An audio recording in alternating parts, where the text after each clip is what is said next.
তো বন্ধুরা, এসআইআর এর জন্য আপনার জেলার যে 2002 সালের বা আপনার ফ্যামিলির যে ভোটার লিস্টের তারিখ কীভাবে আপনি সার্চ করবেন বা ডাউনলোড করবেন, তো সেইটার ভিডিওই আমি তো আপনার সামনে তুলে ধরছি। তো ফার্স্টে গুগল ক্রোমে যেতে হবে, সে মোবাইল হোক বা ল্যাপটপে, সেখানে গিয়ে www. দিয়ে CEO ওয়েস্ট বেঙ্গল বলে সার্চ করতে হবে। তো সার্চ করলে এরকম একটা পেজ খুলবে। তো পেজ খোলার প্রথমেই যে অপশানটা আছে সেটাতে ক্লিক করতে হবে। তো সেটাতে ক্লিক করার পরে যে ডিস্ট্রিক্ট আছে, সে যত ডিস্ট্রিক্ট আছে সেইগুলো পরপর লিস্ট ধরে চলে আসবে। তো দেখতেই পাচ্ছ এখানে 2002 সাল বলে লেখাই আছে। তো সেই লিস্ট পুরো চলে আসবে জেলার।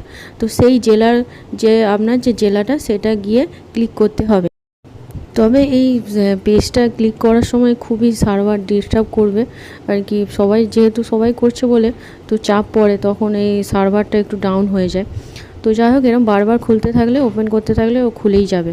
তারপরে চলে আসবে হচ্ছে বিধানসভা কেন্দ্রের সব লিস্ট। তারপর আপনার যে বিধানসভা কেন্দ্র আছে তো তার নাম ওখানে দেওয়াই থাকবে, সেটা ক্লিক করতে হবে।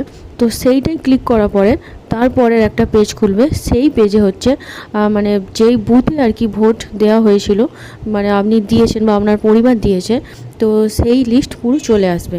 তো সেই লিস্ট আপনি ভালো করে দেখে তারপর সেই নামের পাশে ফাইনাল রোল বলে অপশান আছে, সেই রোলে গিয়ে ক্লিক করলে এরকম একটা ক্যাপচা কোড চলে আসবে। সেই ক্যাপচা কোডটা দেখে দেখে ভালো করে ফিল আপ করে ভেরিফাই করতে হবে। তো ভেরিফাই ক্লিক করলেই পুরো লিস্টটা তখন আপনি দেখতে পেয়ে যাবেন। এখানে সব কিছু ডিটেলস, সব পেজটা পুরো ওপেন হয়ে যাবে। তো আপনি ভালো করে দেখেই নেবেন যে আপনার নাম বা আপনার ফ্যামিলির মানে বাড়ির কারোর নাম এখানে আছে কি না।